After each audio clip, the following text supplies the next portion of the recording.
Once upon a time, in a small village, there lived a young milkmaid named Clara.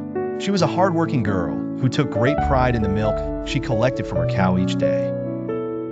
One beautiful morning, as the sun began to rise, Clara set off to the market carrying a pail of fresh milk on her head. As she walked along the path, her mind started to wander.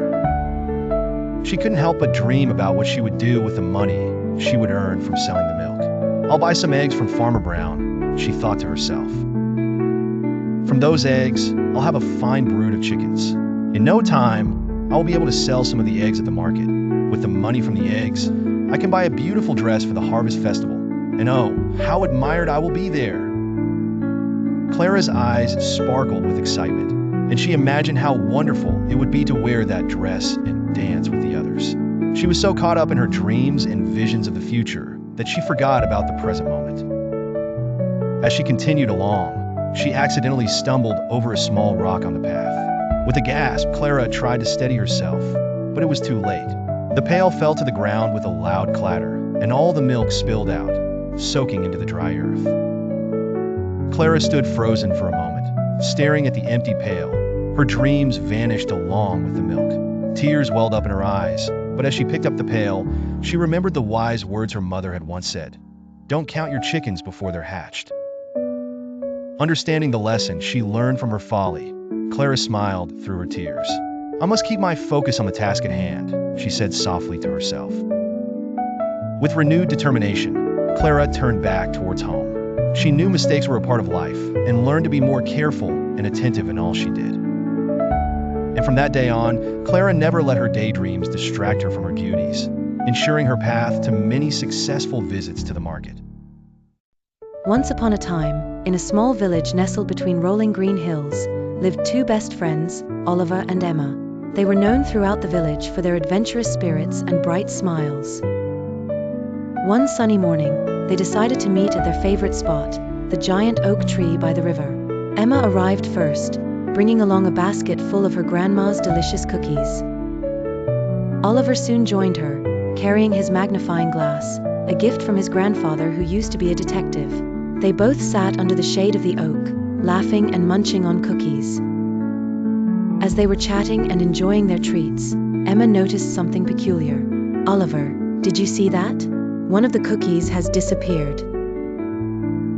Oliver, with eyes wide open, exclaimed, "Looks like we have a mystery to solve." The two friends decided to investigate. They remembered a story about a squirrel known for snatching snacks. Excitedly, Oliver used his magnifying glass to inspect the ground for clues.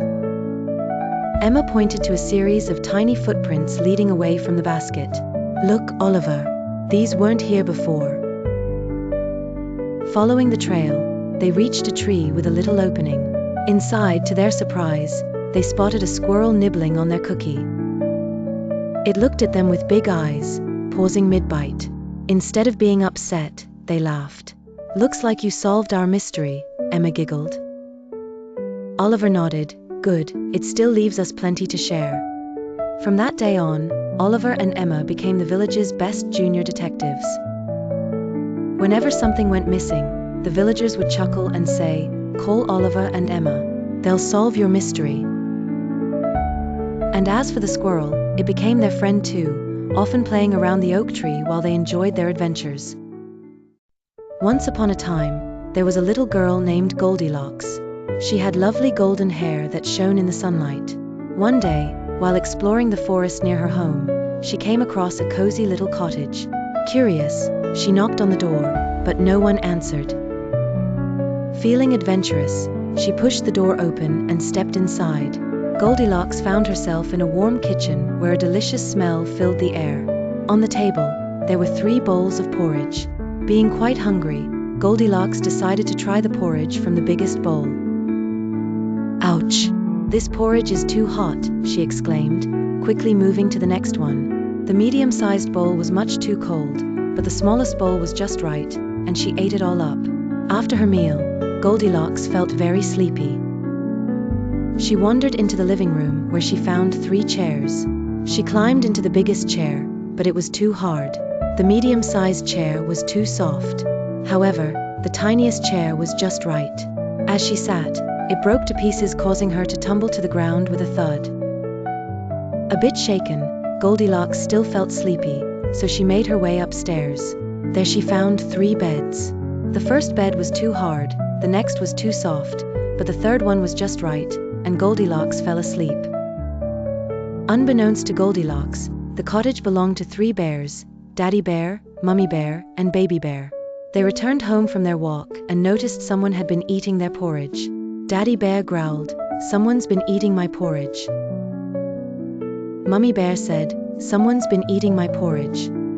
And Baby Bear cried out, "Someone's been eating my porridge too, and they've eaten it all up." In the living room, they saw their chairs had been used. Daddy Bear grumbled, "Someone's been sitting in my chair," while Mummy Bear echoed, "Someone's been sitting in my chair," and Baby Bear squeaked, "Someone's been sitting in my chair and it's broken." Finally, they went upstairs. "Someone's been sleeping in my bed," growled Daddy Bear. "Someone's been sleeping in my bed too," said Mummy Bear. And Baby Bear wailed, "Someone's been sleeping in my bed, and she's still here." Goldilocks woke up to the sight of the 3 bears looking at her. Startled and a little frightened, she jumped up and ran out of the house as fast as her legs could carry her. She ran all the way home, promising herself she would never enter a strange house again. And so, the bears fixed their home and all their things, and Goldilocks learned a valuable lesson about respecting others' belongings. From that day on, she was a bit more careful whenever she explored the forest.